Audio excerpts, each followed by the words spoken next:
Earnestly podcast. Here we go. It is my 1A, 1B, where we will slice it. Favorite podcast of the year.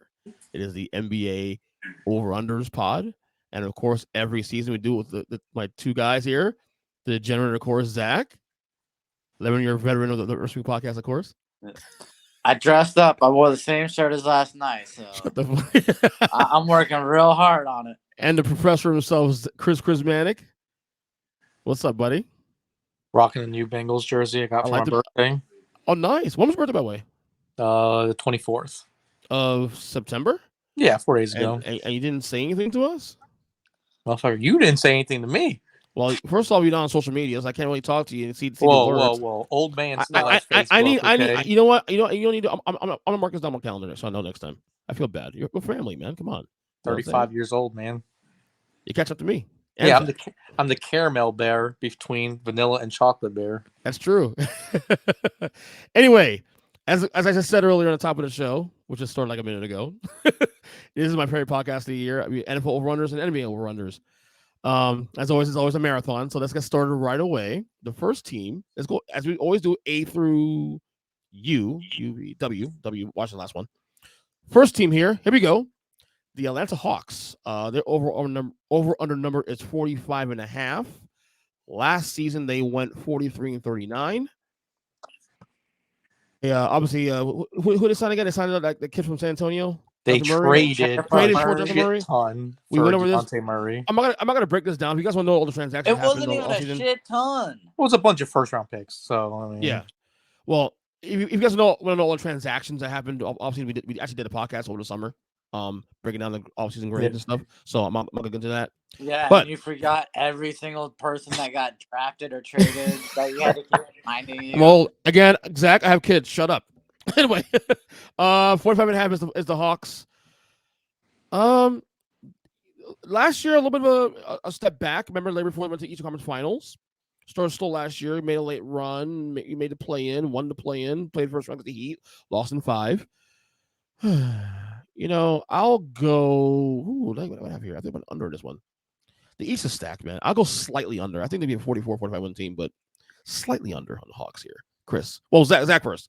Then Chris. Purely because of the trade for Murray, which will stretch out the floor. I'm going 48-49 wins, so I'll take the over. Wow, I think it was masterful what they did. Didn't they let you know? Didn't they let you down last year? You went big on them last year, didn't you? Well, I rode you guys following your train. That was your first mistake. Yeah, exactly. Yep. Well, I mean, you're talking about trading first rounders who are going to be in the late teens to early 20s. So to get a guy who's close to a triple double, and his only weakness is shooting the three, it's huge. All right. It'll definitely free up Trae Young. That's for sure. They'll take the pressure off of him. Take the stress off his body of being so ball dominant. It's going to be interesting because you got two guys who are predominantly point guards playing next to each other now. So it's an interesting dynamic. I'm going to go over because I was big on them last year, and I think they were just they didn't prepare hard enough or whatnot, but they didn't have to annihilate the roster to get Dejounte Murray. They essentially just mortgaged the future on it. So the depth will be crushed year after year after not having first-round picks. But for right now, I like the move. We'll see how it works, but it's definitely going to help Trae Young survive a long season, not take that toll on his body. The defense provides. Mm-hmm. Yeah, one word answer for you guys. I mean, he's probably going to be all NBA defense now. Probably. Quickly, one word answer. Do we get the bounce back Trae Young season this year? Oh, he didn't have a down year last year, though. He was a little bit down last year. A little bit down. The efficiency went down, so that should go back up, which in turn will make him look like a better player. So it's a yes. Yeah.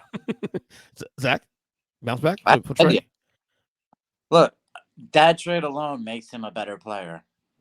Okay. When you take stress away, yes.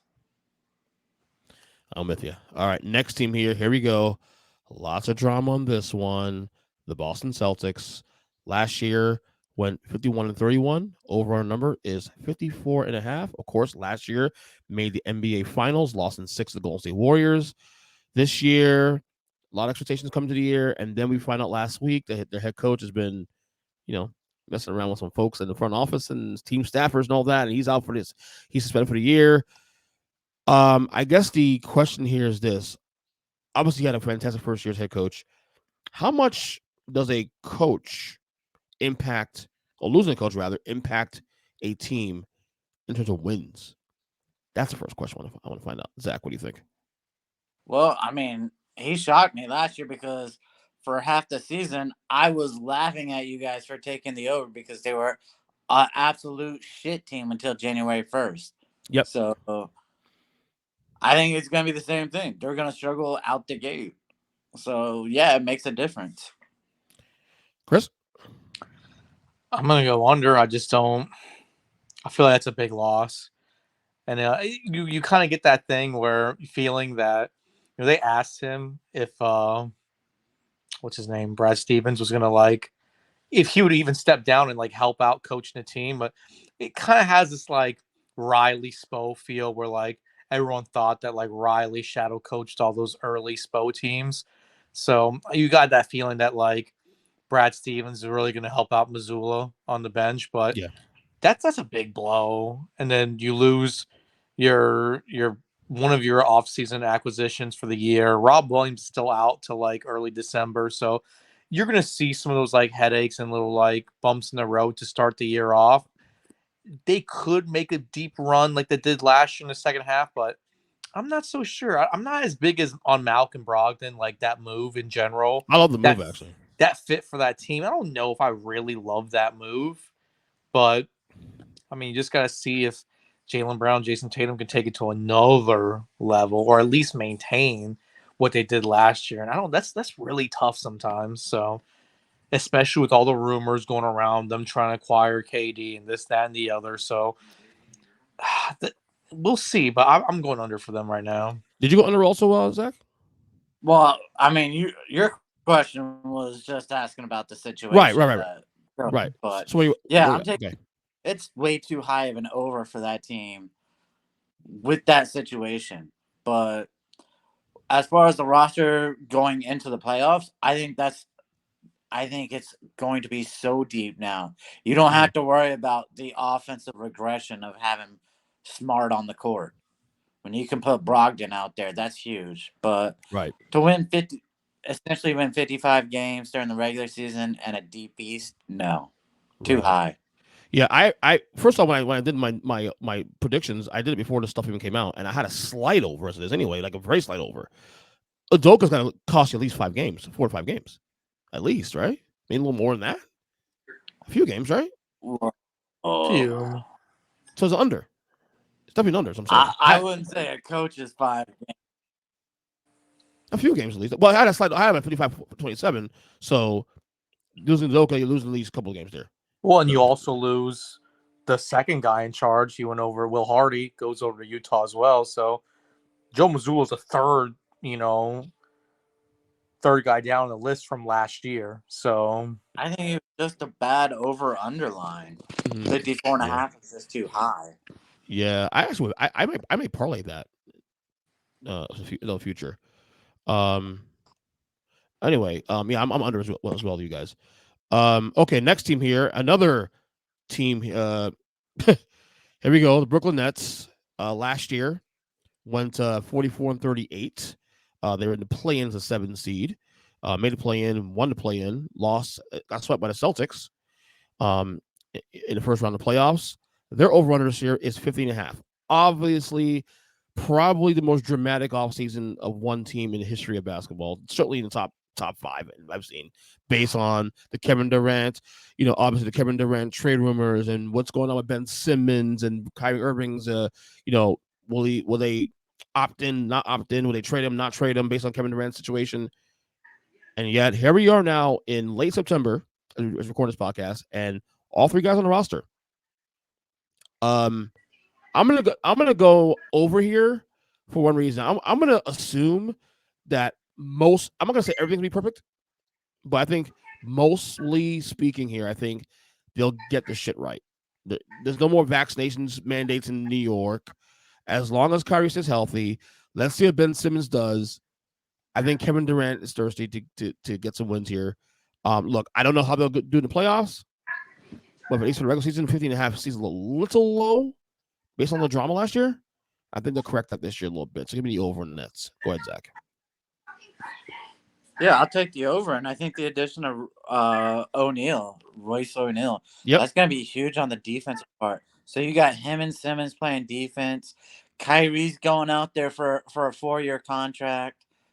He's probably going to play 70 games, maybe the most he's ever played in an individual season. So I think it's nothing but highs for Brooklyn. And that's the thing also too. Also, real quick, I'm glad you said that because they actually low key put together a good roster around those three guys, not even knowing those guys were going to come back. Now you add the three guys committing back to at least another year. That's pretty good. They took the defensive pressure off their offensive stars, so I mean, it's a great balance. Yeah, Chris, where you at in this one? It's so tough. Like, really, is it really that tough? On NBA 2K, this is a 60-win team. In real life, until I see Ben Simmons playing a fucking Brooklyn Nets jersey, I can't trust him. Who the hell knows what's going on? Joe Harris is coming back, so you lost him for the whole year last year. Now he's back healthy. You still have Seth Curry. Patty Mills is still there. Like, Nick Claxton played great last year, and he's coming back as a starting center. I don't know. I don't know. I'm going to go under just because I don't believe in the team. Like, until I see a not disgruntled Kyrie and KD put it together, like, them stay healthy and Ben Simmons actually play, they tricked me last year. I ain't falling for that shit again. Nope. Under. Yeah, but again, Chris came out positive, and he's like, "No, I'm gonna take the under." This is a NBA 2K. I don't want to. This is not a fucking real life team.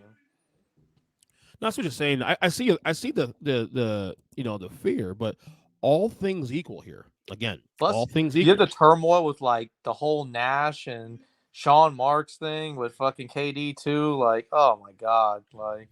Yeah, but if Durant wants to leave, he's gotta show up and play, because otherwise, no team's gonna trade for him. I don't care. This is just one of those things where, and I love the Royce O'Neal trade. I love the TJ Warren pickup because they got him for free and a really low contract. Yeah, it was like a $2 million deal. He missed a whole year last year, so and he's still going to miss a little bit of this year. But you're adding wing depth to where they're kind of weak last year, so their whole team is pretty. It's pretty deep this year compared to last year. But I have a bad feeling about it. It's one of those teams where just like, nope. Until they show me, I will never believe them. I get it. I totally get it. All right, next team here. If I get the screen working, we have the Charlotte Hornets. Their over-under number is 36.5. Last season, I believe they went 43-39, right? Is that correct? Let me see this is correct because this thing is screwing up here. I guess that. They did not win 40. No, they sure did. 43-39. I'm going to go over, slight over. I think it took a step back this year because the East is better this year in general, but I think they have a good enough roster to at least stay around 40 wins. Now whether or not they make the play-in, the playoffs, all that, that's a whole other conversation. But I will take the over on the Hornets. Go ahead, Chris. What you got? Man, this is a team full of good players. There's not one. I mean, besides LaMelo Ball, I'm not ready to call him a superstar or a star even. Mm-hmm. It's a bunch of good players. And I don't know if that wins in the NBA in today's game. I have a feeling that it's just one of those things where they're going to start auctioning guys off left and right if they're playing halfway decent. So, like, someone takes Scary Terry or Kelly Oubre or Gordon Hayward, whoever's, they feel like getting rid of and they get a decent offer. I feel like just one of those teams where they're just going to slowly kind of melt away because they realize they're just like a middling, like low-end team in the East. And at some point, you're just going to have to like blow that shit up because they're not going to get anywhere. Their team's constructed to be like best case scenario. Everyone stays healthy. Everyone plays great. 6 seed. Best case. You were high on this team last year. You give me crap for giving under almost, this. Well, their over-under was way lower last year. Was it like 30? I Maybe a feel little bit. No, Those were on the same thing actually. I feel like well, the rest of the East is so much better this year. Like I don't see like them doing that great. I mean, 36.5 ain't that bad. I mean, that's under 500, but I just feel like this is the type of team that might start selling a little earlier than most. If they're in it by February, yeah, I can see that. Zach, go ahead. I'm just taking the over on the simple fact it is such a low under 36.5. I don't see him going 41-41 to be 500, but could they maybe get to 39-40 games? Yeah, because there's still a couple of teams in the East that are just horrible. All right. Next team here, we have the Chicago Bulls. The over-under number is 43.5. Last year, their record 42.5. Did it move now recently because of the news on Lonzo? I think so. Okay, a game. Okay, so we'll go 42.5 then. In any case, I'm still going under on this one. Last year they were 46-36. The Lonzo injuries gonna cost them at least 5 to 10 games. Got to. They're gonna get a roster, but again, when you look at the environment of the East plus the Lonzo injury, it's a bad sign. I'm going under. Zach, I'll take the over. Look, I don't think Lonzo makes a huge difference. It really comes down to whether or not LaVine can stay healthy and DeMar DeRozan can stay healthy. that's a good point. If those two guys are healthy, they can win 43-44 games, in my opinion. They kind of came out of nowhere last year too, though. I don't think. Come on, they made all those trades in the season prior, so you had to expect something. Give me the over. Oh, you going over too? This one's easy. You still have Kobe White there, top 7 draft pick to take over for Lonzo while he's out. You signed a Dragon for extra depth, so you still have Goran there too. Zach LaVine's the key because his knee's been acting up back into last year, and they gave him that monster fucking contract. So that's going to be interesting. But you still have like Caruso God there to back him up just in case. Boy, Caruso. And you remember you lost Patrick Williams for the entire year last year. So he's back healthy. You still have Vucevic and you sign Andre Drummond. Give me the over. I just think the environment alone takes 3-4 games off your win total. Okay, they won 46 games last year. The East is better now, so at least 2, 3, 4 wins off the total. Then you add the Lonzo thing. No, but you gotta like Billy D there for a third year now, meshing with the team's core. He's a good coach, man. I mean, maybe we should go slight over against them. If it's 42.5, you know what? I'll change that. It's just 42.5 now. I'll go slight over. They should be at least a 43 win team then. They're going to be a few games over 500 at least. Well, 43 and 49. That's fine. Just a few games. That's fine. That could be 45, 46. And they were on pace for a number 1 seed last year when everyone was until we did a podcast in January about that. Are the number 1 seed East? And then they not nosedive, but they pretty much I think that the roster's better adept this year around to handle those injuries. Right. Another reason why I think they'll take a step back too is that the next team on the list here is the Cleveland Cavaliers. Last year they went 44-38. Their over-under number is 46.5. Of course, the big it's trade. 47.5 now. Oh wow, 47.5. So we'll adjust it. 47.5. They obviously added Donovan Mitchell recently, last couple weeks. In that trade. I'm gonna go a slight under. 47-35, 46-36. I see them being the Bulls of this year, if anything. Come to the party. Chris, you're shaking your head. Why? They could be, I don't want to say it. They could be the number 1 seed in the East.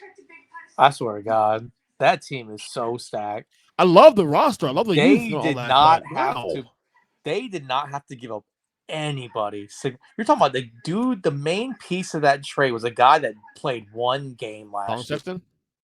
He played 11. They did not have Feel like to one game. Feel like one game though, Zach. Oscar-changing moves, and you add a superstar like Donovan Mitchell to a team that's stacked.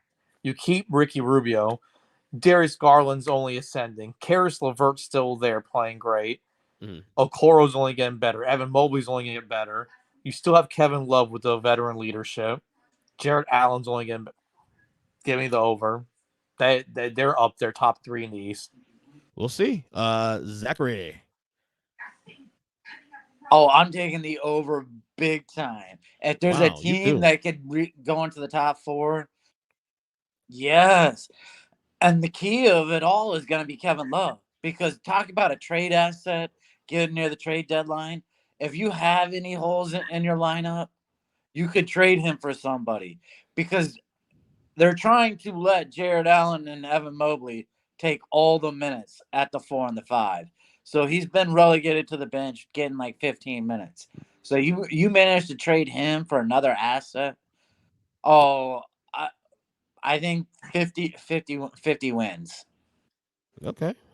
I don't hate it, but bullish on bear on them. Come on. 47 wins. That was around 47 wins. No big deal. Donovan Mitchell's. You're selling low on Donovan Mitchell. That's the thing. I told you. This is one of those teams your Heat have to worry. Yeah, and that's why I said that text earlier about them being possibly in that they'll make the playoff and probably avoid the play-in, but it wouldn't stop me if they didn't play in. We'll get to the Heat in a second. All right, next team here we have the Dallas Mavericks. Last year they went 52-30. This year they went to West Finals, of course, last year. Their over-under number is 48.5. I'll keep it simple. This is the year Luka becomes clear number 2 in the league behind Giannis. Give me the over on the Mavericks. Whoa, no. Clear number 2. Well, over under, like, what are you knowing about the over under or the Luka thing? The Luka number 2. Clear number 2. Clear behind Giannis. Yeah. Okay, it's LeBron then. To piss you off. LeBron's number 2 then. Happy? Zachary? Talking about LeBron all day, right? That list next. I cannot wait to do this list next week. You delusional. I work on my list, by the way, too. I'll take a slight under. Okay. I'll take a slight under with Brunson being gone now. Fuck Jalen Brunson. Give me Christian Wood. Double down on Christian Wood. Yep. I want to see how they continue to integrate Spencer Dinwiddie because he's a very integral part, and he was kind of like a big-time 6 man. So I don't know if they're going to start him or keep him on the bench with Tim Hart. They have a lot of wing depth now because with Christian Wood there, depending on if they play him big and do him and McGee together or not, and you still have Dwight Powell, you still have Davis Bertans, Maxi Kleber. Like, they have a lot of wing depth now, so they can mix and match a lot of their dudes. Foul trouble's not going to be an issue. Give me the over, man. The one thing that I don't like is Luka plays so much international play in the summer. And as you continue to go deeper into the playoffs, now you're tacking on so much extra play that, people don't understand how taxing that is. So to play an extra 10 games in the postseason and continue to play on the fucking Serbian team? Serbian? No? Yes, I think Serbian, yeah. Oh, he's not Serbian, is he? Croatian? No, he's not Croatian. No, playing all that extra time, that could add up. But he's young enough to overcome that. But if he goes through, some sort of weird soft tissue thing, ankle sprain, and he misses some games, this is a team that relies on him a lot. But I love the Christian Wood. I think this is such a low key move that people rarely underselling. Give me it over. All right, next one here. We have the Denver Nuggets. Last year went 48-34. Their over-under this year is 49.5. This is easy for me. Jamal Murray. Is Jamal Murray back in time for camp and all that? Yes. As of right now, there's him and Michael Porter. Yeah, they're going to be on like a over possible 1 or 2 seed in the West this year. Possibly. Over. Easy over. Possibly 1 or 2 seed in the West this year. Go ahead, Zach. I agree with you. Possible 1 or 2 seed. I'll take it over. You're getting Porter Jr. back. You're getting Murray back. The depth that team has, yeah, I love the over in that one. Go ahead, Chris. I was sad that neither one of those guys really tried to make it back at the end of last year to make a. You could, if you're a top 4 seed in the West, which Jokic somehow fucking dragged that sorry ass roster all the way to number 4 seed. You got to come back. When was that? Not last year, right? Last year, there was 60 last year. 60 last year. Yeah, 60 last year. You still have a chance. That the West, obviously, with the Mavs making it all the way to the Western Conference Finals, he dragged that sorry ass team to the playoff and avoiding a play-in. You guys can try make it back in the postseason and try help them out and make. All you need to catch is lightning in a bottle. But you know what? They're both fully healthy now. Mm-hmm. Usually Michael Porter's still an issue because back injuries are so tough. Yeah. I mean, this guy fell in the draft for that reason. Like this is injuries that like is career altering. That his shit flares up. That's it. He's out indefinitely. So yeah. But you still think those 2 guys alone are gonna get you 2 more fucking wins. Easily. Over. Yeah. Easily. The only move they made was signing KCP, so that'll be interesting. That's fine. I mean, they're at least a mid-50s win team this year, easily. Their window is closing very fast. 2 years? They have a lot of money tied up to their top dudes. And if it doesn't happen next year, but the salary cap's about to jump up again. That's why they were willing to sign Michael Porter Jr. to that absurd contract. Yeah, but they even paid Aaron Gordon when they traded for him. I mean, there's just a lot of money tied up in that, like the starting 5 there. So their window is shrinking. I mean, Jokic, granted, his style of play doesn't lend itself to athleticism, but dudes can only put up, especially big men, like they deteriorate really fast. That window is, I'm telling you, if they don't win within the next like 2 years, they're done. Is it the Sixers window? 2 years, same thing, similar to the Sixers. The hard window, 2 years. Probably. About a team who doesn't get injured. I am not worried about this 2-year window. I think they have a good 5-year window at least. I don't know about 5. I don't go that far. I'll give you 3 or 4, but not 5. A 5-year window. Why not? Kawhi will be out by the end of the next year. Either him or Paul George will get hurt. Stop. Golden State's getting old. Lakers are old. Who's taking them? They've got a 5-year window in the Western Conference. This is definitely a topic worth discussing, Drew, here too, because I think you look at the scope of the West. Phoenix, I think, is done. I think they're going to be done as a top team, top team. They'll be a playoff team, but I think with Denver be back in the mix again, I think they're gonna come down to earth a little bit this year. We'll get that in a second. We'll get there. All right, next team here we have the Detroit Pistons, who had a 3rd worst record in basketball last season. They won 23-59. The over under this year is 28.5. Easy under. Let's go, Chris. Go. Oh my God, this guy. Well, this is now the easiest. The easiest. He forgot all about the NBA draft. He forgot about Bogdanovich trade. The easiest over in the entire board right here. They might clear it by 10, 12 games. Easy. Wait, 40 wins this year? They're at least a 500. They're a 33 to 35. You guys need to hop on the fucking Cade Cunningham Kool-Aid right now. Oh, he's good, but give him the year. No, he is an ascending superstar. Oh, no, I agree with him being ascending. I'm talking about the team itself. Doesn't their roster is plenty easy good. Over? Wow. Okay. They have a lot of. This is the type of team where you have a lot of like disgruntled, failed top lottery picks that are finally in a place where they feel comfortable. The pressure's off. The Marvin Bagleys of the world, the Nerlens Noels of the world, even Alec Burks, who was a former lottery pick. All those dudes come together. They're going to play great. They have tons of depth. Now, the Jaden Ivey pick meshing with that team will be interesting, but they don't even need him. Sadiq Bey is an all-star quality player alongside. Zach, he's doing it. See, he's doing it now. He's doing the draft thing. See, but that's because you blew this. You blew this. Yeah, they're over. He will not make the starting lineup. I think he's going to be a 6-man guy, and I think that's almost what they've chosen to draft him as, a 6-man. Lou Williams type scorer off the bench. So you go over too, Zach? Oh, I'm taking the over. It's too low of an over. And not to mention that, they're the only team this summer who got the steal off of Utah. They gave up no draft picks and got Bogdanovich. Like, so you're telling me I should parlay this now? A future of this also too. Your over-under is either me and Chris are completely wrong or you have not been paying attention. No, I have. The Eastern Conference is better this year. You're wrong on it.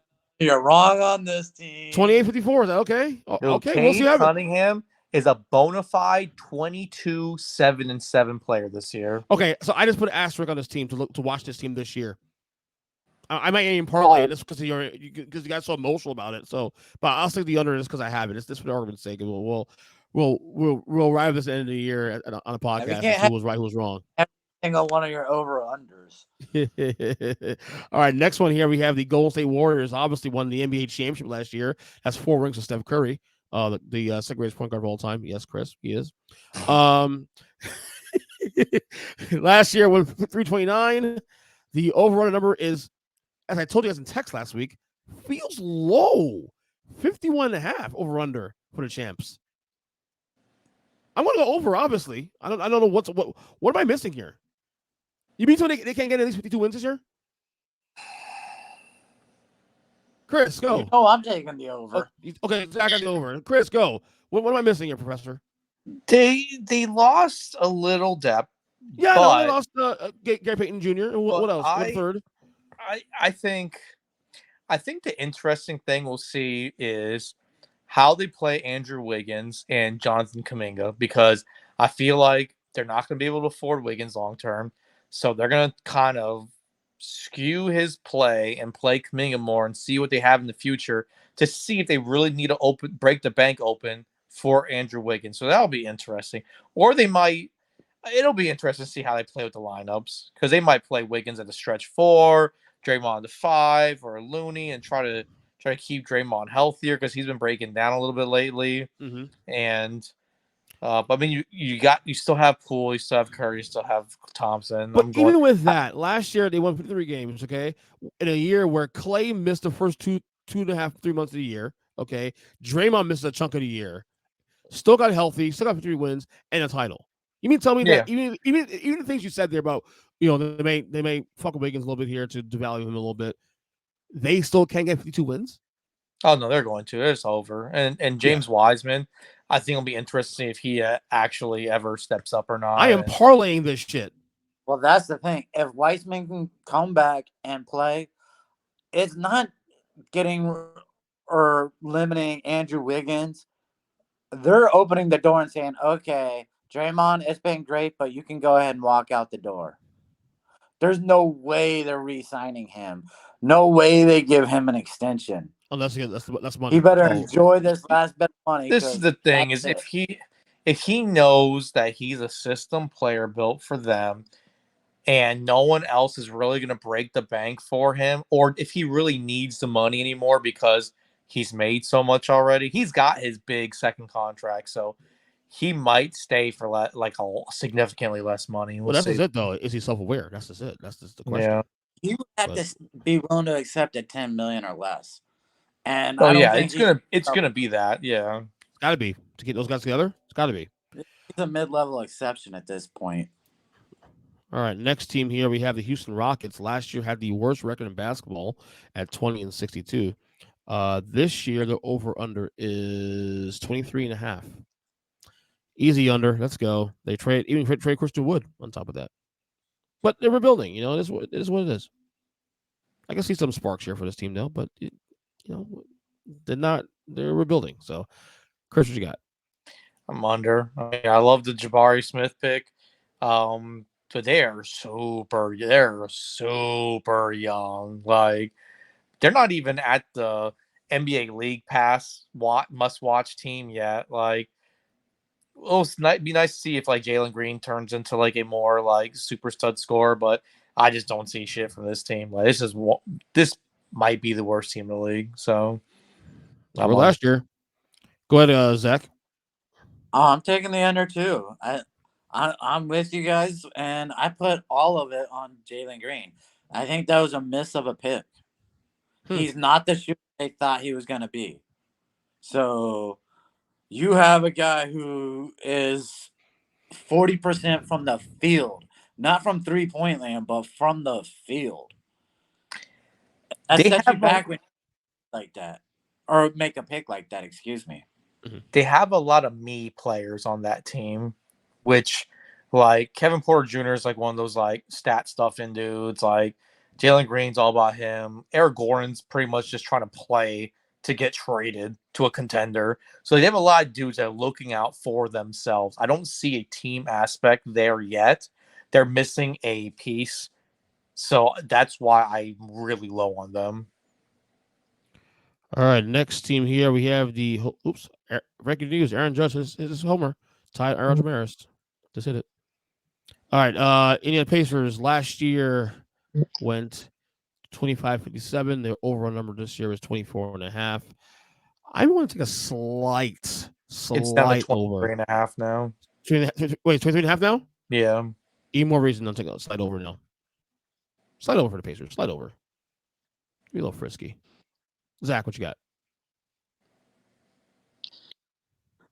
Someone's got to be the worst in the East, Someone's got to and be. it can't be my. It just can't be my team for another year. Oh, it could be like it was last year. Give me the just on the pure hope that they are worse than the Magic. So you're going to under, of course. Yeah. Go ahead, Chris. This is a team super sneaky, built right. They got Halliburton, a guy to move the ball and get people involved, make people better. Their draft picks are hitting. It seems like they have a roster that can spread you out. And if Buddy Hield and Miles Turner, everyone's healthy, they can make some. I think they'll get just there, like 24, 25 wins. But they'll get over. Like they're just. I just worry about like Miles Turner, like Turner and Hill. They may not even want to play. They might show up at the start of the season and be like, "We want to be traded," and then you're gonna hurt your team even more. See, I'm all the way around. They're like, "Fuck, we're finally the guys here. Let me get my fucking points up." Like Buddy Hield's like, "Finally, I am the number one like scorer on this team. Let me show out," because he's really hasn't got his chances in Sacramento. So I think the team is constructed properly for like a slow rebuild, but they'll surprise enough people. And Halliburton, I think, is special enough to build around. I think Miles Turner will be the hottest name in trade talks between now and February.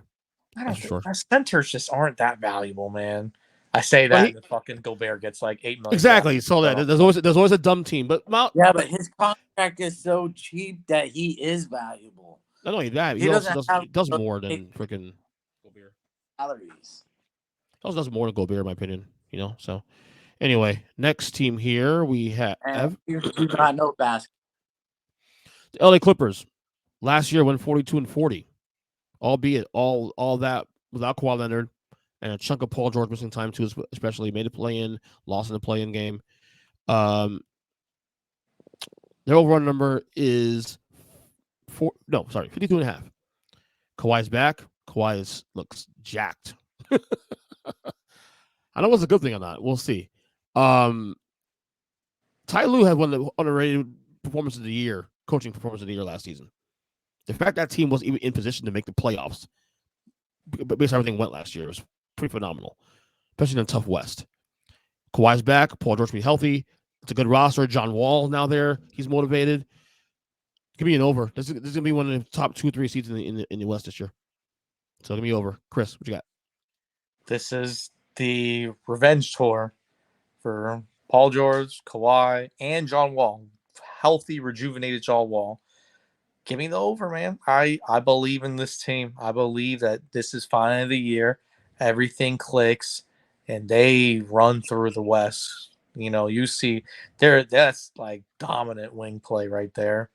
And you can even spread them out where Kawhi's playing a stretch 4, Paul George's playing small 4, and then like Luke Kennard's there just draining threes too. Like they're gonna spread teams out and they're gonna make some noise for sure. Don't forget Robert Covington there. Oh, another one? Oh, another 3-and-D guy. Super effective, like Swiss Army knife type of player. I love their team. Me too. Zach, where you at? Did you guys just hear that? That was Paul George and Kawhi Leonard or John Wall's ACL snapping. Gee, you're a dick. The other just broke their ankle. You're a dick. That's 2 of the 3 already down before the season. Give me the under. You're telling me the AARP of injury teams is going to win 52 games, 53 games? Hell no. I'm sorry, they're too brittle. You're a jerk. Zach, you're such a jerk. Oh, man. All right, next team. Go ahead. When was the last time either of those guys played 2 seasons in a row? Good question. I'm waiting. They didn't play last year, so that means it's their time to shine this year. Yeah. Hell yeah. All right, next team here we have, here we go, the Los Angeles Lakers. Last year went 33-49. The over-under number this year is 45.5. Obviously a disaster. A waste of LeBron year. Russell Westbrook was a disaster. Dumpster fire. Anthony Davis wasn't much better. Couldn't stay healthy. Disjointed roster. They tried to trade Russ. Couldn't get it done. He's back with the team. Obviously, all things Lakers is fascinating. Lakers are always a fascinating team. But I am going to take a slight over. I think I'm not going to say they're an elite team. They're going to be a top 3 team in the West, but I think AD will play at least 68 to 72 games this year, which should be enough to put you on the top. I think Russ can't get worse than he was last year. Don't make that face, Chris. After all those rumors? I don't know, man. Maybe this is last year. I mean, look, this is last year on contract, man. So the motivation to play better. Signing his arch nemesis on the team?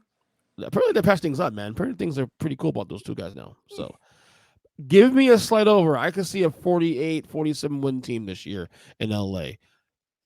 Not the 50-plus wins that the fans want, but certainly a far cry last season. I'll tell you that right now.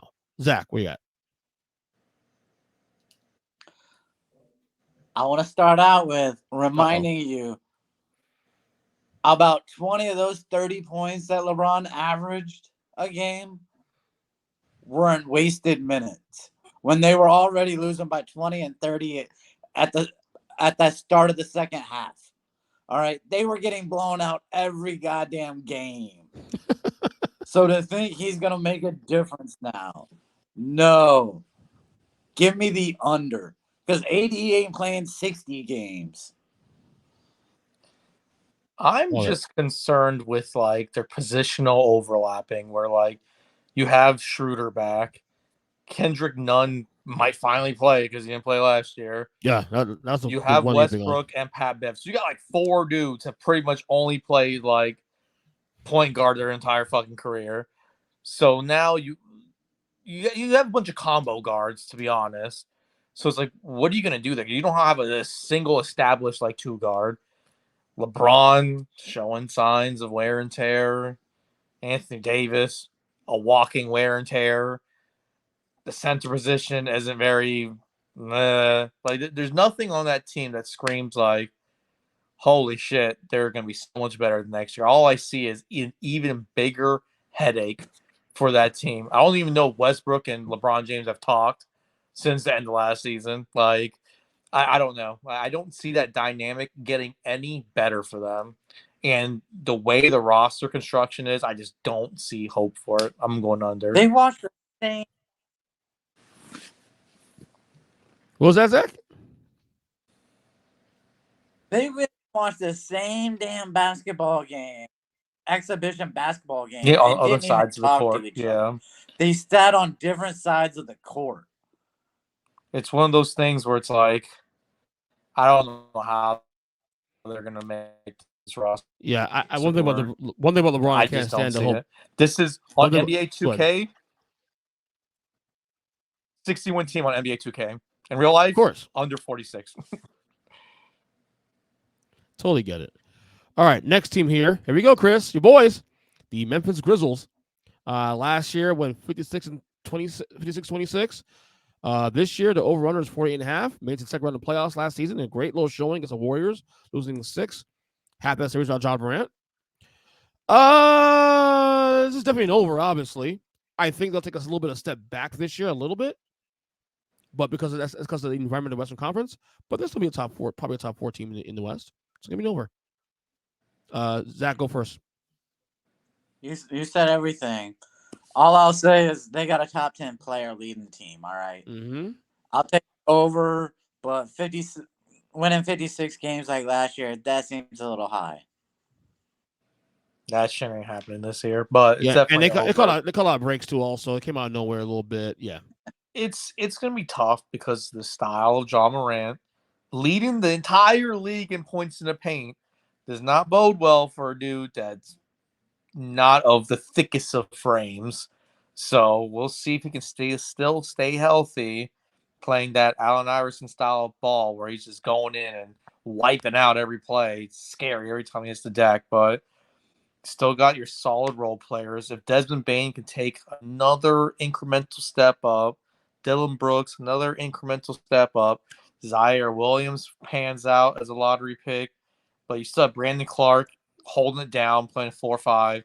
Steven Adams still there for like that vintage goon type of player that you need, and that toughness and veteran leadership. Give me the over. All right. Here you go, my boys, the Miami Heat. Last year went 3-29, number 1 seed in the Eastern Conference, made it to East Conference Finals, lost in 7 to the Celtics. Their over number this year is 48.5. Zach, I sent you a text. I sent both of you guys a text actually in a group chat about what Kenneth Perkins said about the Heat, how he can see them possibly being a team that may struggle to get into the playoffs and maybe a play-in team as opposed to the playoffs top 6 team in the East. While I believe that will not happen, it would not surprise me because the East has gotten better. Give me the under here. I think this is a team that can win between 45 and 47 games, or 48 games rather. I think they'll take a step back this year. East is better, obviously. It's still a good team. I think this is a team it's more dangerous in the playoffs opposed to during the season. So give me the under on my Miami Heat. Chris, where you got in the Heat this year? You know what? It's one of those things where it's like the guys who really stepped in and filled in big time, like Gabe Vincent and Max Struess's of the world, if they even just stagnate to where they're at, the team's going to be just fine. But if those guys get figured out, there's enough tape on them now. They came out of nowhere to play that solid. Those guys, like, even regress a little bit, that team could be in big trouble. Yeah. But I think it'd be fine because of the coaching staff and the stability. They won't fall off the cliff. To me, but I can see them being where the depth kind of got hurt, like the deep depth. So, like, when you have a super old Kyle Lowry and you have a aging Jimmy Butler who's been carrying teams, it's not like when he was like the 4th option in Chicago. Like, he's been a number 1 option for quite a while now, and you could see the wear and tear. Like, that 3 he missed in Game 7, like, you could see he was just tired, man. Yeah. Like, I don't know Bam's that dude to, like, step up if guys got hurt too. So I don't. I have them going over, but I could see where like they tail off big time if like a couple of those guys and like Hero doesn't take the next step or Oladipo's not like balling out. But that's the guy there, Oladipo. That's the guy. Could he get back to not totally what he was pre-injuries, but at least 3/4 of that or half of that? Yeah. That can help. Zach. Go ahead, Zach. I would go with I'd go with the under because I think they're gonna miss PJ Tucker, and when Spoelstra overreacts the way he does when a guy gets into a slight slump, and doesn't allow the player to get themselves back out of it, I think it hurts. So, and a deeper East with Cleveland coming up, yeah, I think you're right about they may be a 6 seed or worse. So give me the under. Yeah. We're on the same page here. I do think if they can find a way to trade for Jay Crowder, it'd be good. Kind of like a glue guy, similar to like what PJ was last year. He was on the team that went to the finals 2 years ago. If they get Jay Crowder in a trade, that'd be a good spot for But I don't like a dude that says, "Oh, I'm losing my starting job. I don't want to be on the team anymore." Like it's a bad look. But and look at the Phoenix a second because I'm not as high on as most Maybe as some. Say it again. I missed it. Say it again, Chris. Zach.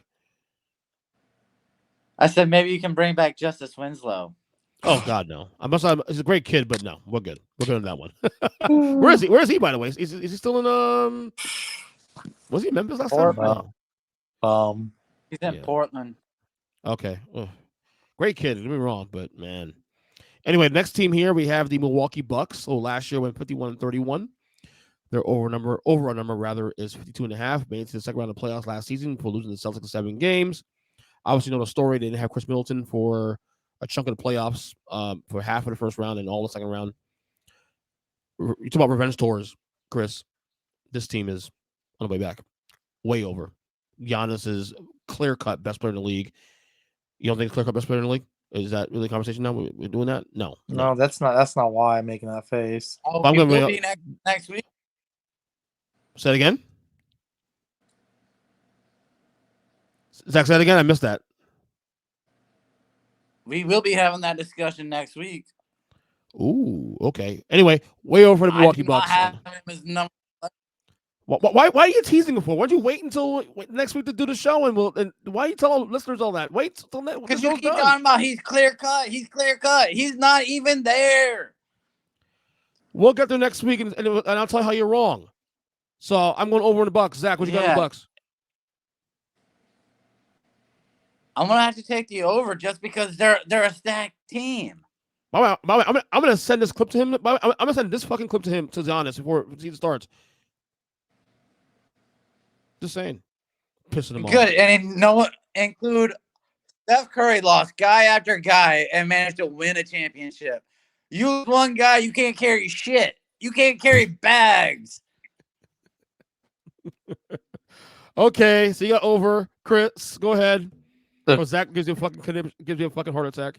Chris Middleton's still in a cast on his wrist. Is he really? The wrist is one of those things where it's like one of the most crucial parts of your body. He's a shooter too.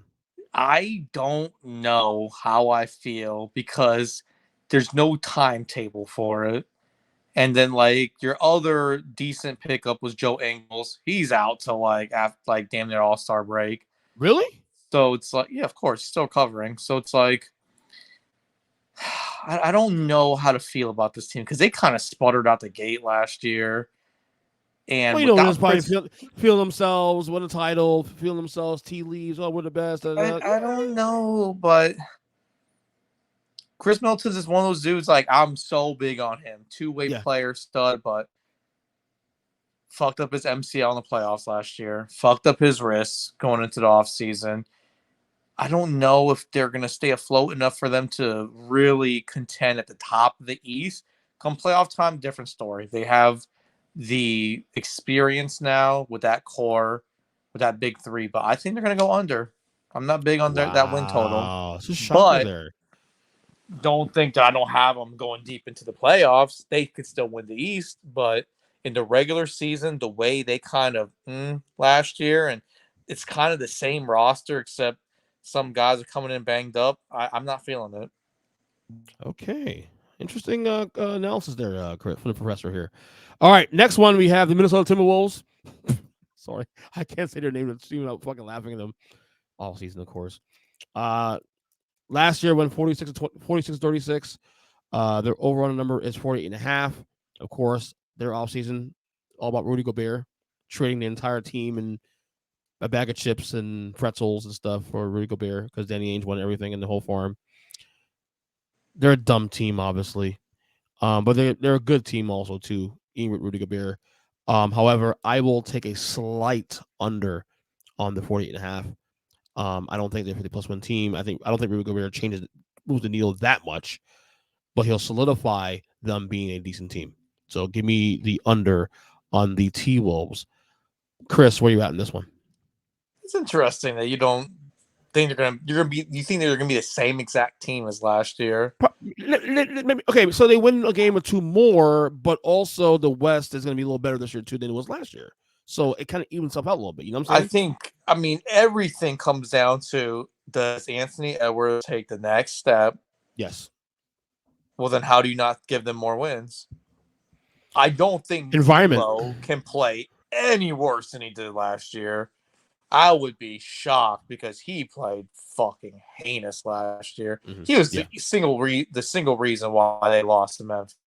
It's like he played God for a guy who's making big time money on that team, number 2 paid guy on that team. Mm-hmm. Even with Gobert's contract, he's still like either 1 or 2 on that team, or 2 or 3 on that team in contract. I mean 3 now. If Anthony Towns getting money now, and so is I think Gobert's Towns moving from the center position to the power forward position is going to be different. It's an adjustment. So I'm intrigued by that. I can see where you would think like it takes them a while to gel and maybe they stagnate as kind of the same way. But man, I'm not even big on Gobert either. But I'll give them the over just because they got a lot of swagger based on how they played in the playoffs last year, and they're going to take that experience and that bit of success of almost beating the number 2 seed. And I think they're going to parlay that into a better year. But that's based on Anthony Edwards taking another step up, ascending, and D'Lo just bouncing back because I don't know. He can't play any worse. Zachary. I'm taking the over, man. One, I think Anthony Edwards does take that next step. I think he becomes the number 1 guy in Minnesota. And now you're allowing Cat to be happy. He can freely play the 4, which is all he's wanted to do. He does not like to play down low. And you put Gobert there, he's never had anytime he's had a scorer alongside of him, like Mitchell, they've always been able to at least win games. Now, you may not like them in the playoffs, and you may not think being a defensive player of the year is anything, but you know what it does? It helps and makes all the other players on the court happy. And a happy Cat and a number 1 man on the court in Anthony Edwards, yeah, give me 50-51 wins. Here's the question, though. Can he actually play power forward? Or stretch 4? Cat? Call it? Oh, yeah. Cat can. Yeah, he's defensively. Yes. Defensively. Well, he seems like slow-footed, he did that most of the season. He seems slow-footed. That's what I'm saying. I don't know if he's... No, he's quick. There's times where he switches on screen and rolls, and he defends. There's one time where he shut down. I gotta see it. He shut down Steph Curry like 2 years ago on at the end of the game. Like he has so Kevin Love, big deal. But he can do the key to determining Gobert's ultimate value is if he could take that team defense to another level and get, because Cat stat wise, Cat puts up the blocks, he gets to rebound. But team defense-wise allows too many backdoor cuts. They just score at will in the paint. So will he bring the wherewithal to get everyone else in the right place? That'll be the key to see how good Gobert is. Because if he can translate that into team success, that will be the key. All right. He always has. Definitely. Team to watch this year. I definitely want to bet that thing on a parlay because it's the numbers right where it should be. All right, next team here. We have the New Orleans Pelicans, who last year went 36-46, made the play-in, won the play-in, lost in 6 games to the Phoenix Suns. Their over under number now is 44.5. Of course, a lot of that is attributed to the return of Zion Williamson this year. From what we see and what we've seen on photos and some videos, he looks in shape. He looks good. It's actually a very talented team around him. However, again, it's Minnesota, the environment. I will take a slight under on this team. They'll be a playoff team, probably play into who knows and whatever they're at. But I think this is there's too many good teams in the Western Conference, and they have to wait their turn, I guess. So, Zach, the Pelicans, where you at? Oh, I'm taking the under. I think it was a miracle that they won as many games as they did last year. And if I'm every other team in the league, when New Orleans is visiting you, I would send Buds or Popeyes or McDonald's. I would just send a shit ton of fast food to Zion's hotel room. Don't send hookers and strippers. You send fast food. Get that kid fast so he can't play again. Hookers up. You said you're the worst. I think until Jackson Hayes gets suspended. You hear the stories of like players. I've heard so many stories of former players sending the opposing teams women to their hotel room to try and fatigue them. Screw that. Get him fat. He'll be out within a week. All right, go ahead, Chris. Well, you have the whole Jackson Hayes arrest thing, so he's going to get suspended for quite some time, I believe. They'll come down pretty hard on him just because there's video of him acting a fool, getting fucking tased and shit as a 7-footer. So that hurts. He was an ascending, young, mobile 5 that was a big piece for them last year, So this is just one of those things where it's like he's like Ben Simmons to me. Until I see him healthy in that jersey playing more than fucking 30 games, I'm not going to believe in this team. I like that they extended CJ McCollum for 2 years exactly. I saw that. So his contract, Brandon Ingram's, and Zion's contract all align. So they all end at the same time. So they've established their window, essentially. They said, well, this is our fucking window. If we don't do it by this point, Zion's probably leaving saying, fuck you. And that's that. So to me, I like that they've established that price point saying, hey, we're going to come in. We have our big 3. This is it. But I think I was never the biggest Brandon Ingram fan. He proved me wrong last year because he really balled out to drag that fucking carcass of a team to the play-in. So I kind of see him I don't know. I just can't see this team going over, winning 8 more games. I understand how good Zion is, but until he can prove that he can stay healthy, I just can't see them going that high over. Not with how many high-end teams there are in the West. All right, next one we have the New York Knicks, who last year went 37-40. 37-47, that make any sense? No, that make any sense. 37-45. Thank you. Overall number, of course, is 39.5. It's on Jalen Brunson. Moving the needle. Everybody. Man, this is an under for me. It's an under for me, dog. Under for me. It's a good pickup, man, but it's not moving the needle in a big way. And the East is tough, like I said. Go ahead, Zach. Give me the over. Are you serious? Actual point guard on a team, I think that's huge. They'll be competitive this year, I think. They'll be very competitive. Yeah, they'll win 40-41. All right, Chris. Give me that fucking under, man. Give me that Thank you. Under. Common sense, buddy. Come on, Zach. What's wrong with you?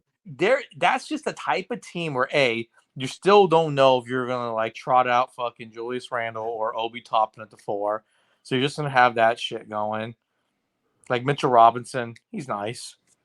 RJ Barrett, he's all right. Cam Reddish, he's all right. Evan Fournier, Oh, no, he's French. It's good. What? What's wrong with French dudes, man? Come on. But at the end of the day, that's just one team where the fans are just going to fucking turn on them so fast for not landing anybody. Dude, losing Donovan Mitchell, a guy from New York, oh my fucking God. Those same fans, they look at their owners, the owner of that team, and wonder why. That's when the Cavs come through and Spider fucking shits on them. You're just going to get fucking straight boos from the fucking crowd. And this team is going to get turned on so fucking fast. You're going to see the New York Post Jalen fucking who? Like, that's what they're going to say after the team does not start off well. Which now begs the question: Tom Thibodeau, possible hot seat if they're not competitive. I say no, but Well, if the team plays, yeah, he'll be gone before the All-Star break. The problem with him is he overachieved so fucking hard year one.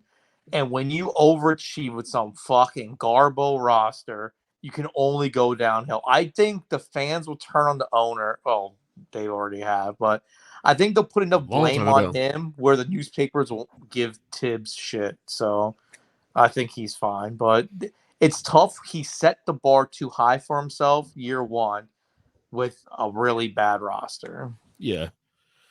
Remember, the Knicks are back. Knicks tape, yes. And then they get losing 5 to the Hawks. So it was fun. So much fun. Anyway, you think I mean, as a New Yorker, I wouldn't make fun of New York teams, but that's the one team I make fun of the whole time. Anyway, we have the Oklahoma City Thunder. Last year won 24-58. The over-under this year is 23.5. I'll take a slight over on this one. I like SGA, man. I'm pissed off, obviously, that it won't get Chet this year.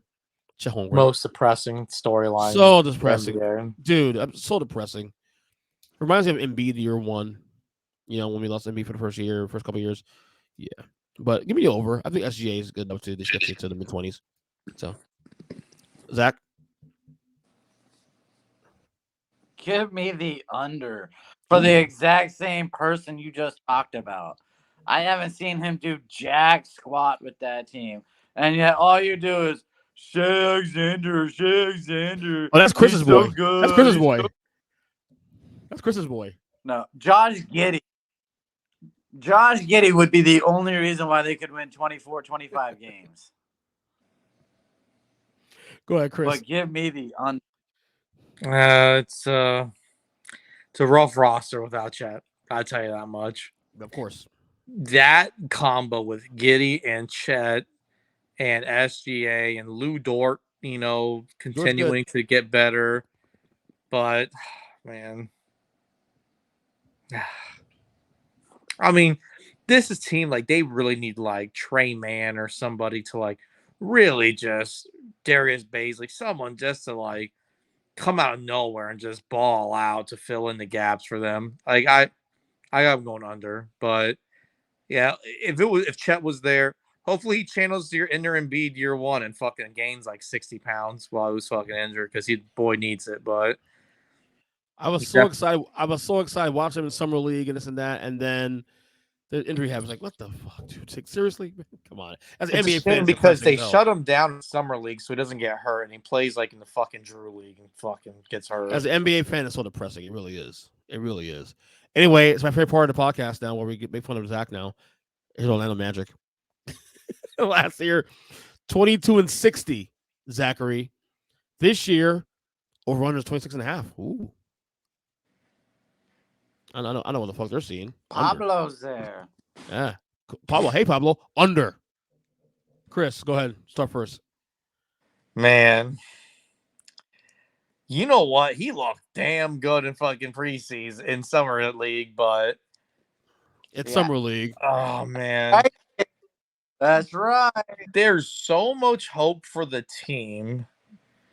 But then you see, like, all their injuries, every dude is out indefinitely, which is not fun. Like Markel Fultz out indefinitely with that fucking toe.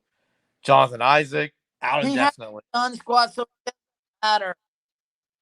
Jonathan Isaac, who knows if he plays that fucking knee injury? Like when he comes back. Gary Harris out indefinitely with a fucking knee injury. So it's like, oh man, those are some high impact players. I mean, does Jalen Suggs take the next step forward? Cole Anthony give you more than just a starter type quality? Are they finally going to get rid of Terrence Ross? Fuck, he's been on their roster forever now at this point. Oh my God. Gunning threes off the bench. Like, yes, he's Terrence still there. Ross Wow. still there. Bench gunner, just launching fucking 8 threes a game off the bench. You have both Wagner brothers there, so that'll be interesting to see. Like, Franz is elite. He's going to be a stud. We'll see. Franz kind of gives me Who's We that already, dude we, that? we already He's gone got 3 a minutes too long on this team. We already gone 3 minutes too long on this Wait, damn team. who's the guy that got traded from Cleveland? Fucking white dude. Market? No. No, he was on the Sexton. Bulls. No, he was on the Bulls. Vucevic. No. Vucevic. Oh, Lloyd Marketing. Yes, he's Marketing. giving me I Lord just said Marketing that. vibes. I just said that. Yeah, he gives me like comes out the gate hot, just never gets any better and just plateaus. Like, we'll see. I like the fact that he kept his brother on the roster to kind of give him that. I just don't see Banchero like coming through. Like, Paolo's not my dude, bro. Like, And now we spent 4 minutes too long on his damn team. Still Orlando Magic, Chris. What are we doing here? Seriously. I'm going under. Jesus Christ. That he draft comes into the league, goes to the Magic, and you're saying they're going to lose more games. You're out your mind. Give me the over. They win 27 Of course you're over. games You're this season. fucking over. Maybe 20. You're a fucking homer. Chris, you went under, Chris? I went under, yes. Yeah, smart guy. Good job. Zach, get out of But here. you know what? Maybe Wendell Carter Jr. finally stays healthy in his career, and maybe Mo Bamba finally fucking plays. That's a up lot to of his maybes, talent. buddy. That's a lot of fucking maybes, buddy. That team is just a fucking roster of maybes. Like, that's a lot of fucking maybes. That's all I'm saying. All I know, that's a lot more maybe than Oklahoma City. But you know what, though? We've now spent 5 minutes too many on a fucking team. Doesn't matter, really. Okay, come on, let's go. Next team here, fellas. A team that matters, actually. The Philadelphia 76ers last year, 51-31. This over-under for them is 50.5. James Harden acquired during the year. So he lost a lot of weight. He claims 100 pounds, but he looks good. I don't know 100 pounds, but he looks pretty good. he looks fucking rocked. Yeah. All right. I'm gonna go over this one. I think we'll see a little bit of resurgence from Harden. Finally in the role he should be in now at this point in his career as a number 2 guy behind Embiid. They have a good roster too. They have a decent roster. Fantastic. Yeah, and Doc Rivers is a capable coach. I mean, I have my opinions on Doc Rivers as a guy who's a little overrated. I wrote about this on my blog years ago, but at the same time, it's he's still a good coach. So to be over and on the Sixers, I think it'll be good this year. Now, what's their ceiling? Realistic speaking, conference finals maybe finals if things come together. Who knows? But I do know between October and April they'll win enough games to get the over. I think it'll be like 54 on the team this year. So over on the Sixers. Zach, go. Oh, I'm taking the over. I think if they're not the 1 seed, they're the 2 seed in the East. All right, that's how much love I got for them. And Harden dropping all the weight he dropped, he'll be able to take over games when Embiid's sitting out. When they give him a rest and a breather, he'll be able to carry a team. So I love this team for an over. I love it. Give me the over, man. Tyrese Maxey taking the next step. James Harden healthy. You still have Thibault there as just a defensive menace. PJ Tucker, is he the missing glue guy piece? Goon, do everything, toughness, veteran, winning, experienced guy that takes this roster to the next level. Can he get? I'm waiting for a guy like him. Can he get the dog out of fucking Tobias Harris? So like Harris doesn't just show up for one fucking game in a series, or like one game he's on, one game he's fucking off. Like he's the missing piece. Like Tobias Harris is the missing piece on that team. Can PJ Tucker bring that fucking dog out of him? Like that's what I want to see. Can he get the most out of these fucking guys and bring that toughness that this team needs? That it's lacking. They sent off fucking Ben Simmons, soft fucking Charmin ass out. Can he be the guy who replaces him and takes this team to the next level? And I love Montrezl Harrell coming back to the guy who made him the 6th man of the year, Doc Rivers. Like I love the pickups. Give me the over. All right, next one here. We had the Phoenix Suns, who last year won 64 and was it 8? No, just won 18. Yeah, scored 18. The overall number is 51.5. Last year, of course, went to second round playoffs, lost in embarrassing fashion in Game 7 to the Mavericks. After a fantastic year last year, for the team. Contract issues. John J. Ayton. He's back though. They match his restricted free agent contract. What else? I'm saying on the Suns. Still hasn't talked to his coach since Game 7. He said has been. He says it's been since Game 7. Spoke to his coach. Then Coach Monty Williams said that he has spoken to a lot of players since that time. I find it hard to believe. In any case, I'm going to take a slight over. I think they'll take a step back this year. Obviously, I won 60+ games this year. Chris Paul's a year older. Zach's favorite point guard in the world. Look at his rolling his eyes. Fucking, he's rolling his eyes. Slight over. Yes, over. Yes. I don't think the number one seed this year in the West though. I think they'll take a step back. So give me over on this one anyway. Regardless, Chris. Teams makeup, man. You'd think with all that KD drama, how they were going to put together packages for Bridges and this, that, and the other, and the whole DeAndre Ayton shit, and Jay Crowder now asking to be traded. Like, there's a lot of shit going on with this team. Yeah. But no matter what, give me that fucking backcourt. Take me to the fucking promised land. They're going to win 50 games by themselves. Over. Yeah, of course. Paul Booker, book it. Mm-hmm. Totally agree with you. What's that? Give me the under. Whoa! Give me the under. And if you want, I will personally pay for the walker to send to Chris Paul because he's going to need it. Old man River is not leading this team anywhere this year. You're going to tell me the Clippers got better. The Lakers are going to win more games. Golden State's going to win more games. So you're Denver's going to compete for a chance at the number one seed. Dallas and Doncic with the number 2 player in the league. What you're saying, Zach. And yet they're going to be.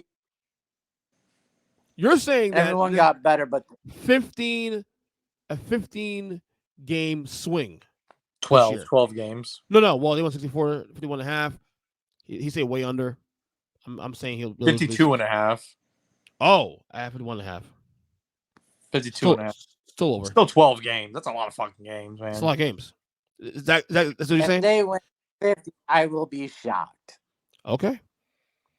I am on the same vibe as Zach, but not to the extreme as Zach. You know what I'm saying? We all think they're not going to be as good. Everyone knows they're not going to be as good. No one thinks they're going to be that good, but no. That's your Suns fan.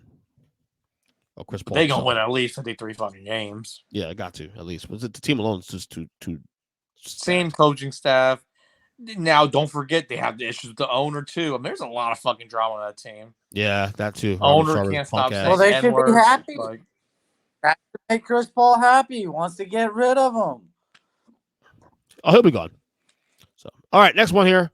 We have the Portland Trailblazers, who last year went 27-55. This year, the over-under number is 39.5. Of course, Damian Lillard missed a good portion of the year last year with injury. This is easy. Over is the easy play here. Damian Lillard alone gets you at least 30+ wins. I just don't know the playoff team. That's the question. Are they good enough to get to the playoffs? And their roster does not say so. At least in my opinion. Zach, where you at? I'll take the under for 1,000. The under? Look, I know you love Dame. I know you think he's one of the best, but he's not. Dude had one good season leading his team forward. Excuse me? Oh. Yeah. Can you tell me how many times he's taken his team anywhere in the playoffs?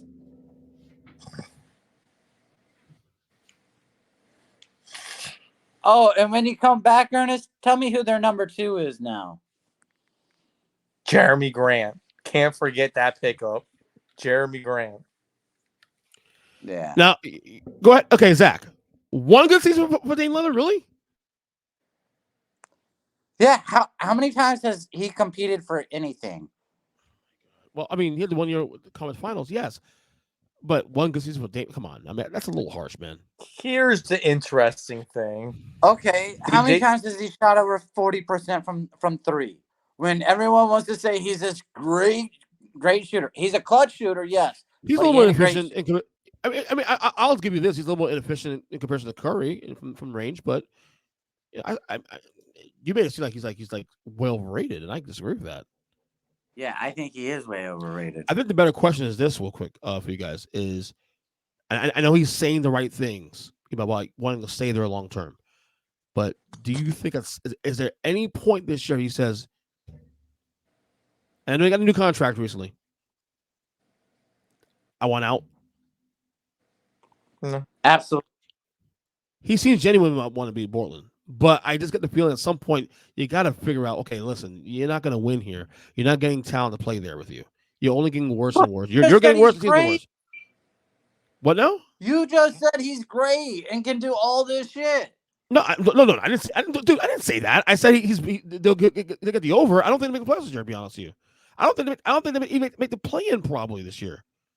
So they're gonna win 40+ games. No, they're not. And yet, I don't think so. what's the over/under? What's the over/under? 27. No, 39.5.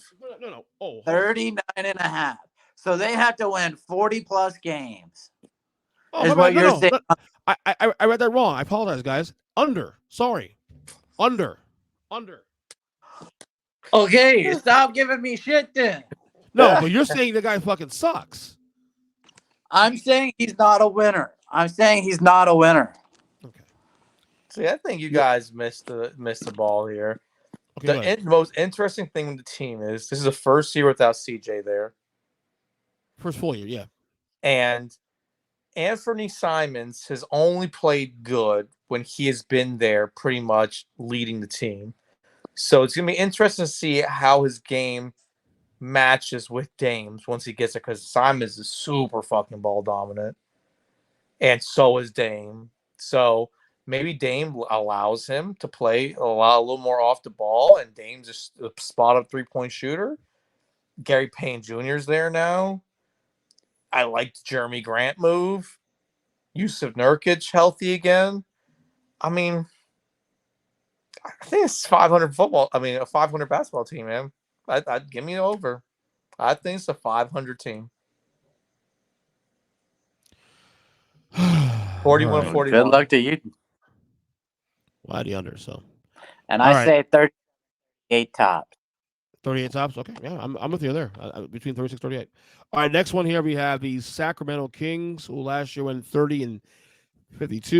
Their over number this year is 33.5. You know, they have talent, but they just can't seem to pull it all together. I think they get close to this number though. So give me a slight under, but I think they'll get close to the number. Maybe 32 wins, 31 wins. You know, somewhere in that ballpark. I want to take the over, but I have a slight question for you, Ernest. Can you even tell me who their number 1 draft pick was This year? Yeah. Did they have a draft pick this year?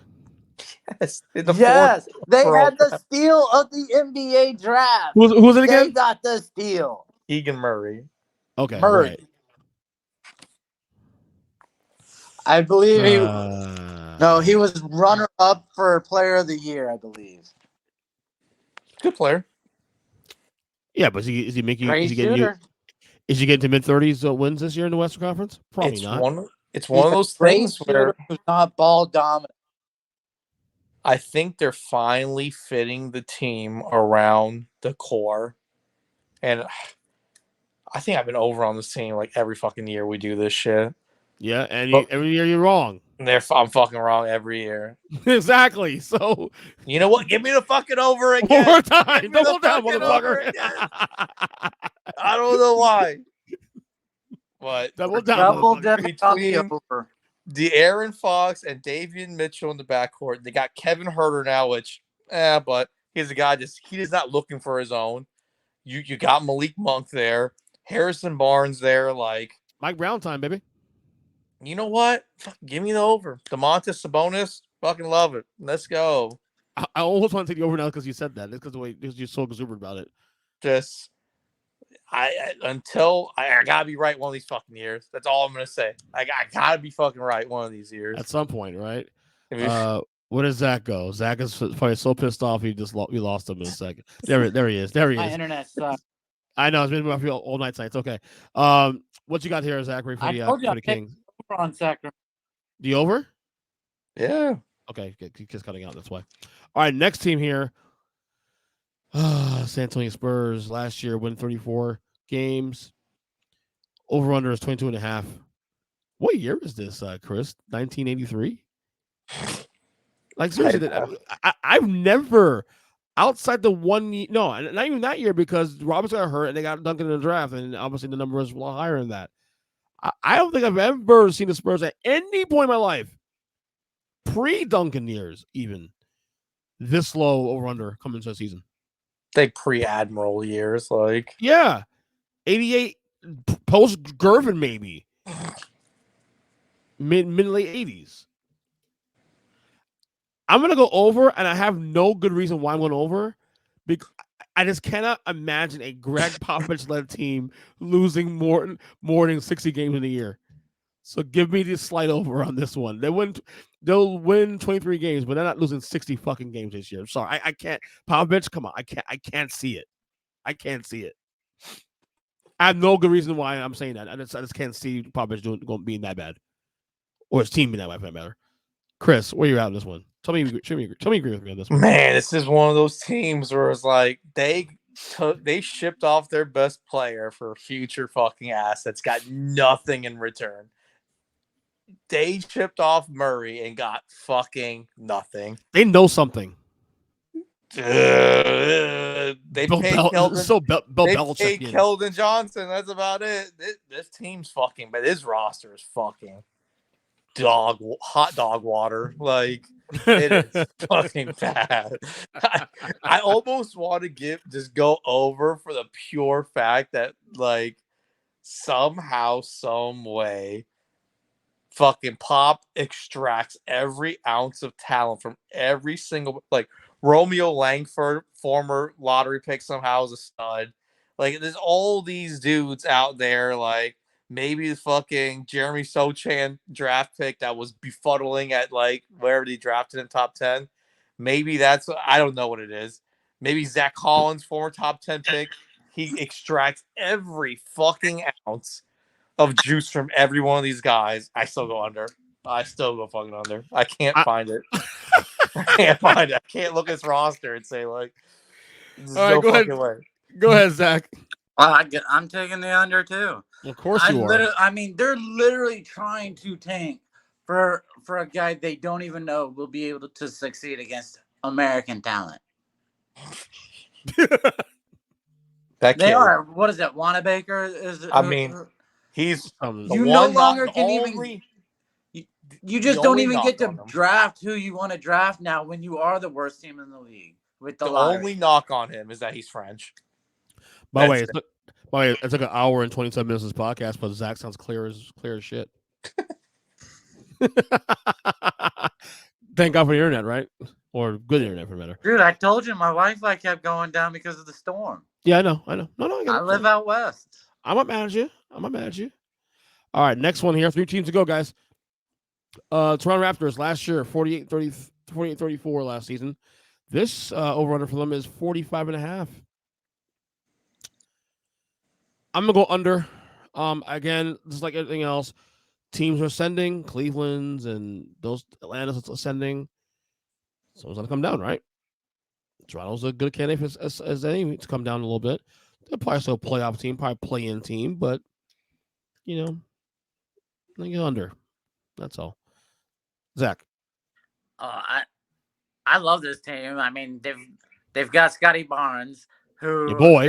They weren't even willing to give up to get Kevin Durant, supposedly. So that tells you how much love they have for him.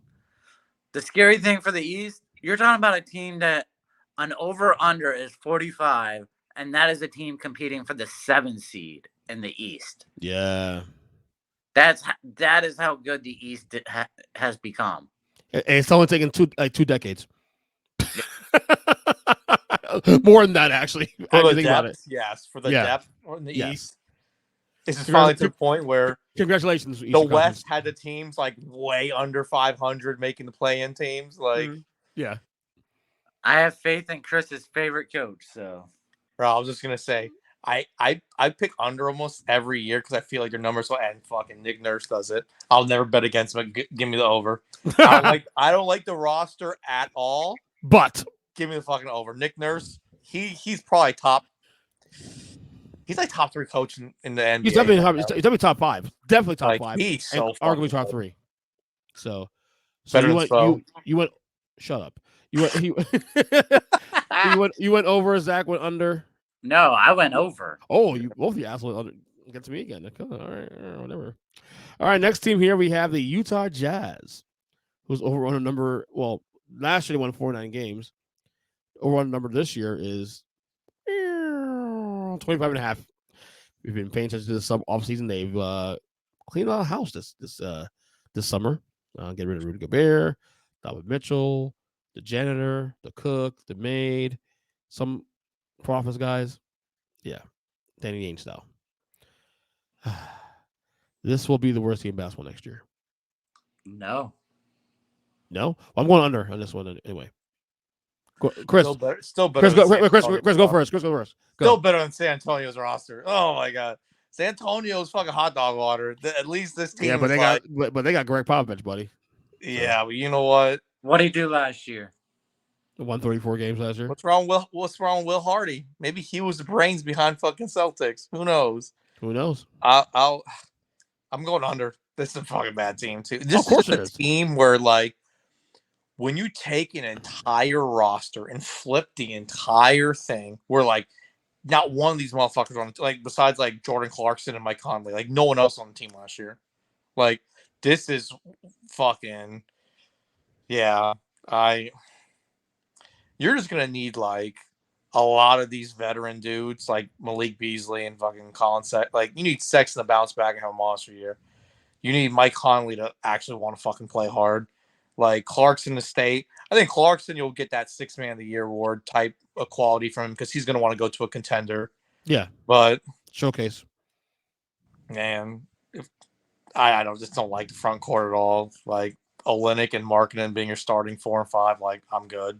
Nah, I'm good. Go ahead, Zachary, who is Utah Jazz.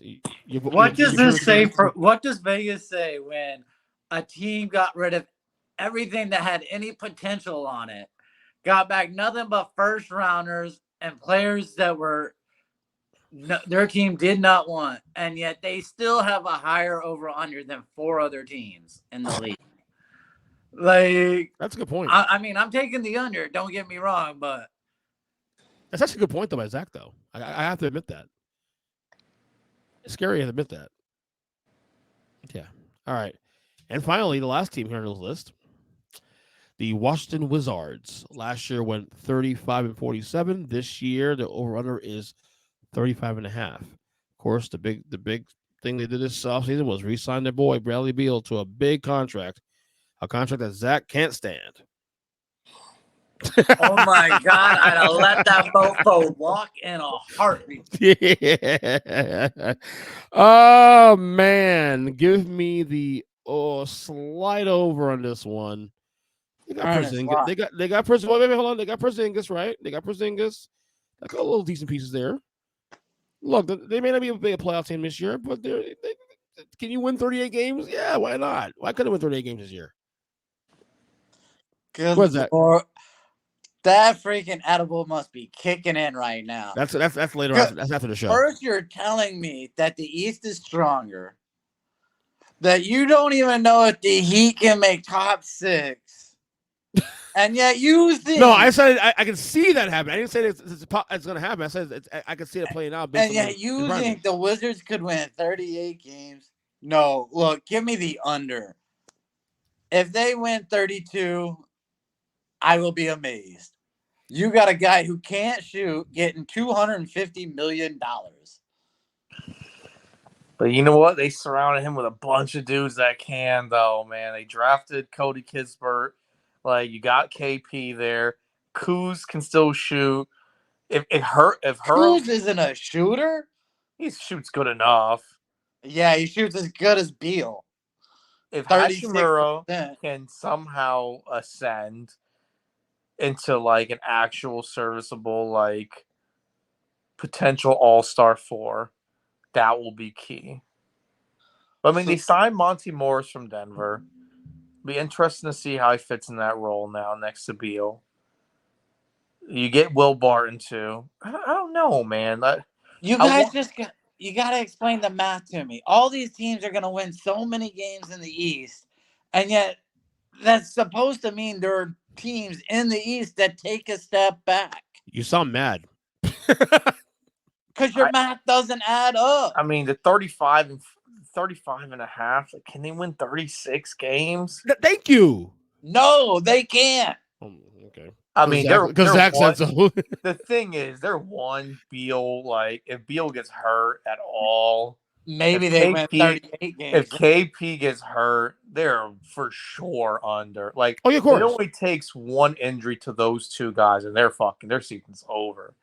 So, I honestly think they would get better if freaking Bill got hurt. Somehow, some way, I'm still gonna say they win 36 games. Give me the over. There you go. Somehow, some way, we actually did what I wanted to do was do this an hour and a half, a little slightly over that, but no big deal. Quickly before we get going, who wins the West this year, Chris? Golden State. Zach. Mr. Curry. Okay. I'm going to go Clippers this year. Revenge tour is a thing. I want to say that. I so bad want to say that, but I'm taking Steve Kerr over Ty Lue any of the week. Okay. And who wins the East this year? Zach.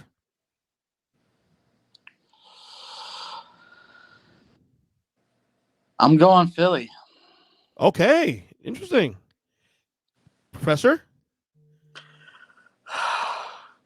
Like, I so want to say Cleveland. I so bad want to say Cleveland. I wanted to too, but I can't. If they had a real ass fucking coach there, I would pick them in a fucking heartbeat. But, man, just because I think they're gonna bounce back at the end of the year, I think somehow they'll be like a 4 seed, and I think Milwaukee will make a deep run and make it to the finals. I am also with you on that, Chris. I think we have the revenge finals this year. Revenge tour for both teams, Milwaukee and the Clippers in the finals. As for who wins the finals this year, who you got win the finals, Chris?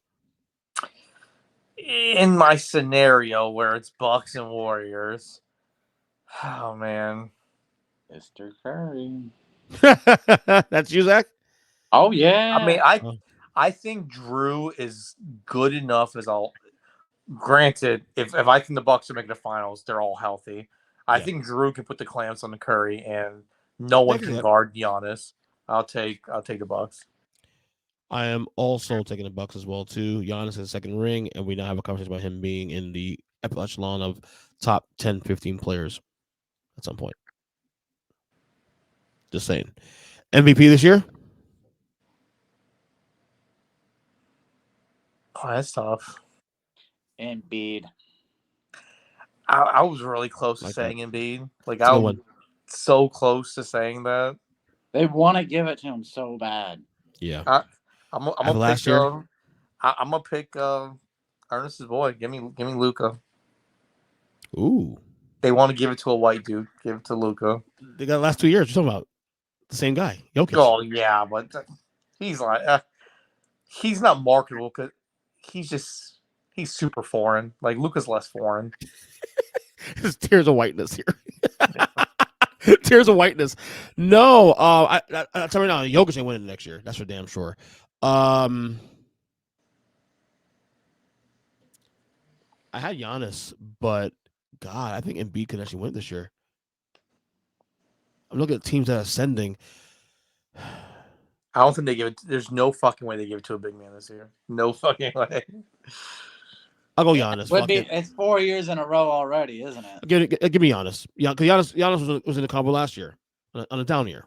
I'm almost shocked you don't go Kawhi for another revenge tour. No. I had him going to the finals this year. But how many games? He's missed a lot of games from this year, I'm sure.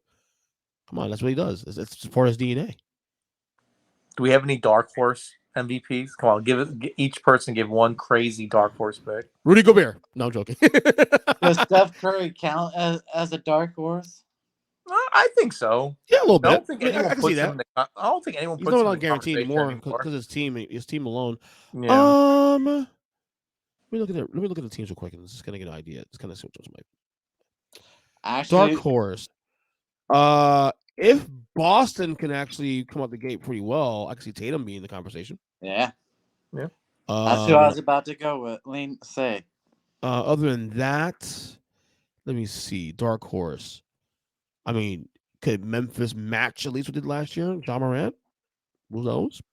If they win 56 games, he's definitely going to be way up there in the conversation. Absolutely, and he's the most popular player in the league right now.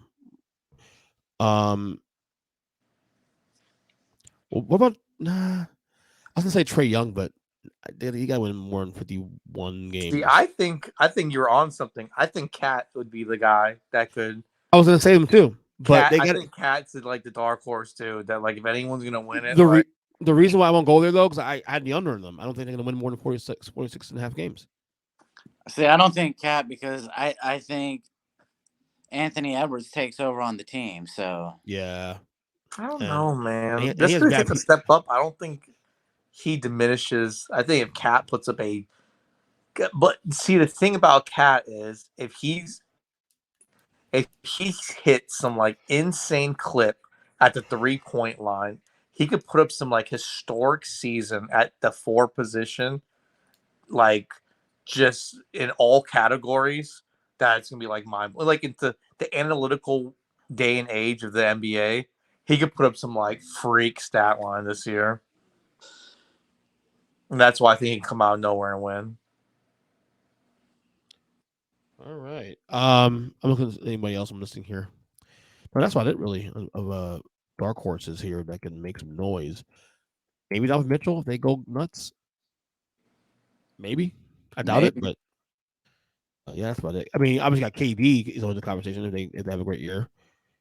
Yeah, that's about it for me. I don't have any other dark horses really. I mean, maybe Jimmy Butler if the Heat surprise folks based on the number. No, he doesn't put up enough numbers to win an MVP. All right. Anyway. Who's rookie of the year? Rookie of the year? Ooh. Oh, yeah, that's too tough a question for you. Hey, Chris, who's rookie of the year? Yeah, get it, Chris. Pass on to Chris. You know what? I didn't watch college. If Indiana can put together a halfway good season, then like Ben Mathurin in Indiana could be that guy. He's going to get enough opportunities, and I think Ty Halliburton will get him the ball and just feed him for him to like put up the stats necessary to win Rookie of the Year. And see, I mean, honestly, I think Pablo's already got the inside track. Being the number 1 pick. I think he'll put up some monster scoring. He's gonna dominate the ball in Orlando. But if it's not him, I think it's Keegan Murray. Is this also gonna be Pop's last year in the NBA? You think? You know what? I think if he was gonna go out like that, he wouldn't even stick around for this fucking year because this year is fucking the fact that he's actually atrocious. Yeah. So there has to be more to it. Yeah. It makes sense. But I would love for him to go to a better fucking team. I wish he'd coach like Cleveland or something like that. Like I wish he was somewhere else.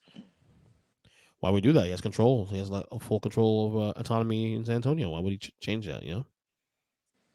I think Duncan replaces him next year. Duncan, really? He wants to coach? He's been an assistant there for what, 2 years now?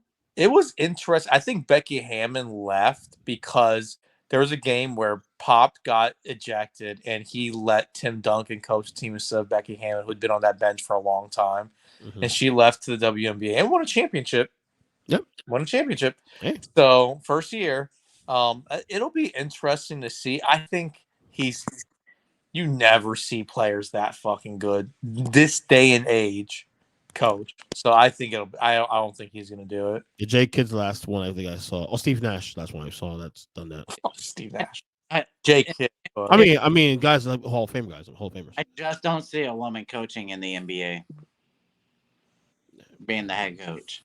I don't know, see it, but not. I think it's still ways from that. I can see it. Becky Hammond puts together some run and she wins like fucking 2 out of 3 years. Right. I think we're still 5 years away from and having that bench experience in the NBA already, her next step is like dominating WNBA and going to the NBA like directly. I could see that because she has that experience of being there in the NBA for quite some time now. I would not be shocked. I think the only reason why she was even an assistant was because of Popovich. And I think if he's gone, it's not the ownership that wanted her there. And I don't think the NBA players, want a woman coaching. All right, so that's well. And on that note, then I guess talk about women's coaches. I guess Zach, Chris, great job. We'll do another podcast probably next week or so. We still have to do our top 25 players entering into the year. Curry. I think while we're doing that, we'll actually probably review ESPN's list that was, let's say, controversial, if you will.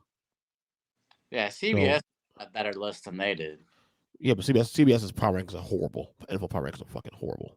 So anyway, good job, guys. Later. Yep.